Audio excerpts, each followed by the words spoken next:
Live from GCW's Broadcasting Center in New York City, it's GC News. Haryana में बेरोजगारी दर को कम करने और हरियाणा के युवाओं को रोजगार दिलाने के मकसद से गुरुग्राम में हरियाणा के मुख्यमंत्री मनोहर लाल ने कॉरपोरेट जगत के प्रतिनिधियों से मुलाकात की। इस दौरान जहां गुरुग्राम में 100 से ज़्यादा कॉरपोरेट जगत के प्रतिनिधि मौजूद रहे, तो वहीं हर जिले से उद्योग एसोसिएशन के लोग भी वीडियो कॉन्फ्रेंसिंग के जरिए जुड़े। दरअसल हरियाणा सरकार ने हरियाणा कौशल रोजगार निगम लिमिटेड की तरफ से इस कार्यक्रम को रखा था, जिसमें हरियाणा कौशल रोजगार पोर्टल पर हरियाणा के 8 लाख से ज़्यादा युवाओं ने रजिस्ट्रेशन करा रखा है। उनको लेकर रोजगार निगम और हरियाणा सरकार ने कॉरपोरेट और उद्योग जगत के प्रतिनिधियों से मुलाकात कर उनको मैन पावर प्रोवाइड कराने की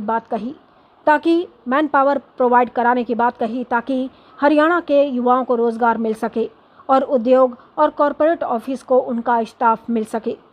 इसको लेकर हरियाणा सोशल रोजगार निगम के अधिकारी भी मौजूद रहे। सरकार और रोजगार निगम के अधिकारियों की माने तो प्राइवेट सेक्टर, उद्योग, फैक्ट्री और कॉरपोरेट जगत के हिसाब से उनको मैन पावर मुहैया कराने के लिए हरियाणा के युवाओं का डाटा प्रोवाइड किया जा रहा है। हरियाणा सरकार की तरफ से 8 लाख से ज़्यादा युवाओं ने पोर्टल पर रजिस्ट्रेशन कराया है और अब इन 8 लाख से ज़्यादा युवाओं को सरकार कॉरपोरेट ऑफिस के साथ साथ उद्योगों में भी रोजगार दिलाने के लिए प्रयास कर रही है। गुरुग्राम में कॉरपोरेट जगत के प्रतिनिधियों से मुख्यमंत्री ने सीधा संवाद किया और इस कॉरपोरेट इंट्रोडक्शन के जरिए जहां पर सीएम ने उद्योग और कॉरपोरेट के लोगों की समस्याएं सुनी, तो वहीं उनकी हर समस्या के समाधान के लिए भरोसा और आश्वासन दिया कि सरकार उनकी तमाम समस्याओं को जल्द दूर करने का काम कर रही है।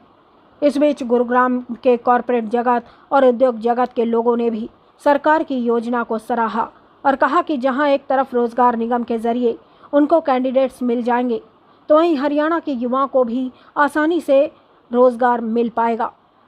बहरहाल सरकार की इस योजना के जरिए जहां युवाओं को रोजगार ढूंढने की टेंशन कम होगी, तो वहीं प्राइवेट सेक्टर को रोजगार निगम के जरिए नौकरियों के लिए आवेदन करने वालों का डाटा मिल जाएगा, जिससे जहां युवाओं को रोजगार मिलेगा तो वहीं निजी कंपनियों की टेंशन भी कम हो जाएगी और हरियाणा की बेरोजगारी दर में भी गिरावट आएगी। आज हरियाणा कौशल रोजगार निगम के द्वारा एक कॉर्पोरेट संस्थानों के साथ जो बैठक रखी गई है, सर किस तरह के सुझाव कॉर्पोरेट संस्थानों ने दिए? इसमें कॉर्पोरेट संस्थानों ने काफ़ी तरह के सुझाव दिए हैं। मुख्यतः कि जो हमारा डेटाबेस है हमारे पास युवाओं का, तो डेटाबेस का एक्सेस दे दे या फिर हरियाणा कौशल रोजगार निगम के साथ टाई अप कर ले ताकि जो मैन पावर उनको प्रोवाइड की जाती है वो हमारे थ्रू अवेलेबल हो। इसमें उनके कई सारे फ़ायदे हैं और हमारे भी कई सारे फ़ायदे हैं इसमें कि हम एक कंपनी के तौर पे पिछले 1 साल भर में उभर के आए हैं। तो जैसे माननीय मुख्यमंत्री जी का विज़न है कि कॉन्ट्रैक्चुअल एम्प्लॉयमेंट बड़ी पारदर्शी तरीके से, बिना भेदभाव के, बिना किसी रिश्वत के इस तरीके से मिले, तो वो हम पिछले साल भर से सरकारी संस्थानों में देते ही आ रहे हैं। और इसी तरह से हम एक नया मॉडल लेके आ रहे हैं कि हम प्राइवेट संस्थानों को उनके रिक्वायरमेंट के अनुसार उनके ही पेरोल पे हम शॉर्ट लिस्ट करके या फिर उनको डेटाबेस देते हैं। तो उनके इसी प्रकार से सुझाव आया कि हमें डेटाबेस का एक्सेस दे दिया जाए या हमें शॉर्ट लिस्ट करके दे दिया जाए या हमारे साथ कॉन्ट्रैक्ट किया जाए। हाँ, उनको इसीलिए प्रेरित किया गया और इसके लिए उनके लिए कई सारे इंसेंटिव्स है। पहले से ही इंडस्ट्रीज डिपार्टमेंट की तरफ से इंसेंटिव है और हमारी तरफ से जो है कि हमारे थ्रू करते हैं तो उनको जो कॉस्ट पड़ती है, उनका जो रिक्रूटमेंट कॉस्ट होती है वो हमारी बहुत कम है, कॉम्पिटिटिव है। ये स्टेक होल्डर कंसल्टेशन कह लीजिए, इसका वार्तालाप माननीय मुख्यमंत्री जी के साथ था। तो आज एग्जैक्ट संख्या तो हम नहीं बता पाएंगे, लेकिन कई 2-3 इंडस्ट्रीज़ ने हमारे पास रिक्वायरमेंट दी है कि एक इंडस्ट्री है उनकी 5000 की रिक्वायरमेंट है ओवर द पीरियड अगले कुछ सालों में। फिर कुछ जैसे MET है, रिलायंस एचर, तो वहाँ से भी रिक्वायरमेंट आई कि हमारे यहाँ आके आप सेमिनार कीजिए ताकि हम अपनी रिक्वायरमेंट दे दें। No model economic township. ये जो मिनिमम वेजेस है, ESI, EPF, जो चीज़ें एक लेबर के लिए, एक एम्प्लॉय के लिए लागू होती है वो सारी लागू होती है। ये एक्चुअली ये मॉडल्स ऑलरेडी प्राइवेट इसमें वर्किंग है। जैसे आप कई सारे जो पॉपुलर पोर्टल्स हैं उनका आप देखोगे तो उनका मॉडल यही है कि उनको आप कंपनीज़ को डेटाबेस दिया जाता है, रेज्यूमेज एम्प्लॉयज़ जो कैंडिडेट्स हैं उनके अवेलेबल होते हैं, तो वो डेटाबेस सिक्योरिटी हमारा नहीं कैंडिडेट का सारा नहीं, उसकी क्वालिफिकेशन, उसकी स्किल्स, उसका एक्सपीरियंस, इस बारे में जो उनकी रिक्वायरमेंट उतना ही डेटा देंगे हम। उनका आधार नंबर या फ़ोन नंबर इस प्रकार से जो पर्सनल डेटा है वो उनको नहीं मिलेगा। HKRN हरियाणा कौशल रोजगार निगम के पेरोल पे हम नहीं देंगे, ये तो हम फैसिलिटेट कर रहे हैं। हमारे पास एक हरियाणा के युवाओं का एक डेटाबेस है, ग्रुप है जो अनएम्प्लॉयड है, जो स्किल्ड है, और उनको यहाँ रिक्वायरमेंट है, इनको वो रिक्वायरमेंट पूरी करने में अलग अलग समस्या है, वो दूर करके हम दोनों को मिला रहे हैं। लगता है सर रोजगार वेरीफाइड डेटा है वो 8.5 लाख के करीब है। सर ये रोजगार में कितना सहायक होगा, क्या लग रहा है कि जिस तरह की बिल्कुल सहायक होगा, जिसमें क्योंकि कई सारी कंपनीज की इसमें कॉस्ट रिड्यूस हो जाती है, फिर एक ट्रांसपेरेंसी है, फिर एक ऑथेंटिसिटी है, हमारा वेरीफाइड डेटा है, उसका उनको अलग से वेरिफिकेशन करने की ज़रूरत नहीं है।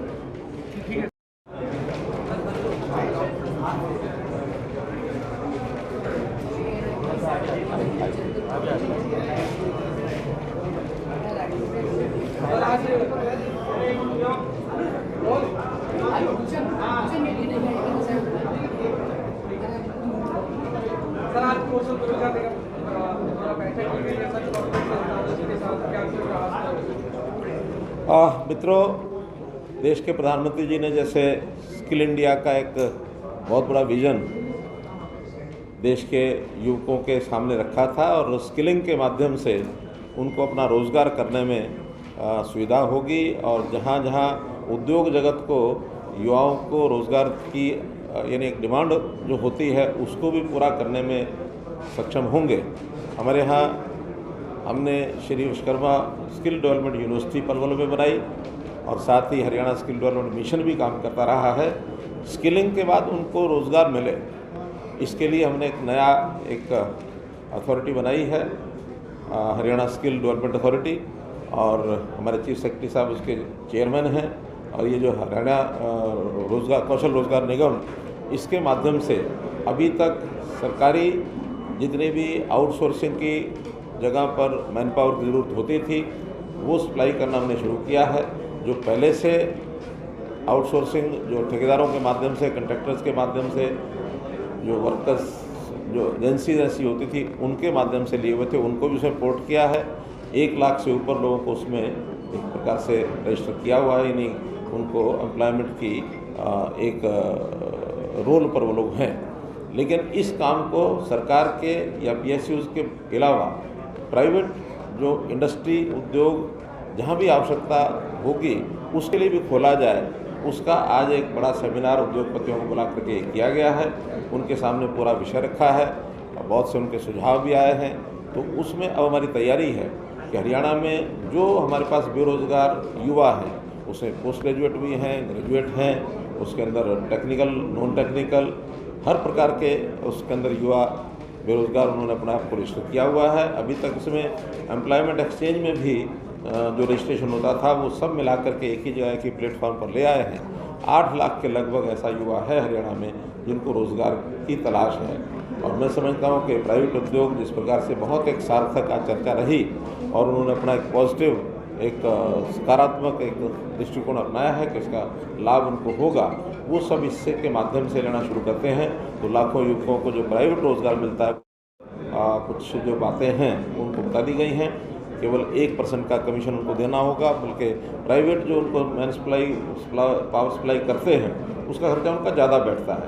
इस पोर्टल पर आने के बाद जो कुछ विशेष प्रकार के उद्योग हैं उनको तो 5 से 6% का बचत भी होने वाली है, क्योंकि HR डिपार्टमेंट के अपने जो खर्चे होते हैं उसके भी उनके काफ़ी बचेंगे। तो एक अच्छा पॉजिटिव आज ये कार्यक्रम की स्वीकार्यता बनी है, और मैं समझता हूँ कि हरियाणा के बेरोजगार युवक को रोज़गार समय पर मिल जाए, ये उसके लिए एक अच्छा सार्थक परिणाम होगा।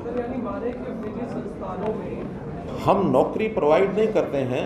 हम नौकरी के लिए जो युवक हमारे पास रजिस्टर्ड होंगे उस मैन पावर को प्राइवेट उद्योग की आवश्यकता के हिसाब से उनको डिप्लॉय करेंगे, उनको हम देंगे, उसमें एम्प्लॉयमेंट उन्होंने देना है। हमारा काम केवल उसको डिप्लॉयमेंट करने का है, एक उसको उनको आवश्यकता के अनुरूप जो उनकी शैक्षणिक योग्यता है या जो उनकी स्किलिंग की आवश्यकता है, सर्टिफिकेशन है, हाँ उसमें वेरिफिकेशन भी सारा हरियाणा सरकार के माध्यम से उन युवकों का होगा, क्योंकि प्राइवेट उद्योग को एक बड़ी कठिनाई आती है, ऐसे युवकों की वेरिफिकेशन करनी पड़ती है, उनके डॉक्यूमेंट्स की, बाकी सब। तो हमारे यहाँ जो रजिस्टर्ड जो भी युवक होगा वो हरियाणा का युवक होगा, उसका परिवार पहचान पत्र बना हुआ होगा, उसकी बाकी सारी चीज़ें भी जाँची हुई होंगी, इसलिए उद्योग को उस प्रकार की कोई काम करने की जरूरत नहीं पड़ेगी। देखिए, वैसे तो हमारी जो रेगुलर एम्प्लॉयमेंट है वो ही सरकारी भर्तियां तो उसके माध्यम से ही पूरी होती हैं। रेगुलर भर्तियां लगातार हमारा HPSC, हमारा स्टाफ सिलेक्शन कमीशन कर रहा है, और जैसा मैंने पहले बताया कि पिछले 8.5 साल में हमने जो भर्तियां हैं 1 लाख से ऊपर भर्तियां वो सब की हैं, और अभी इस वर्ष में भी लगभग 60,000 से ऊपर भर्तियाँ यानी स्टाफ सिलेक्शन कमीशन और HPSC के माध्यम से होने वाली हैं। वो सब तो उसके नाते से सरकारी एम्प्लॉय जो परमानेंट होता है वो है। यहाँ तो टेम्परेरी तौर पर जिसको थोड़े समय के लिए आउटसोर्स में रखना होता है उन्हीं की रिक्वायरमेंट होती है। जैसे ही पक्की नौकरी आती है फिर वो उनका स्थान लेते हैं। रीएम्प्लॉयमेंट तो दी जाती है, कभी कभी कोई एक्सपीरियंस्ड व्यक्ति होता है जिसके स्थान पर दूसरा व्यक्ति शायद तुरंत मिलना कठिन होता है, या कभी प्रमोशन वाले नीचे से लोग उस प्रकार के होते नहीं हैं, उस विकल्प के रूप में किसी व्यक्ति को रीएम्प्लॉयमेंट का जनरल फेनोमेना नहीं है।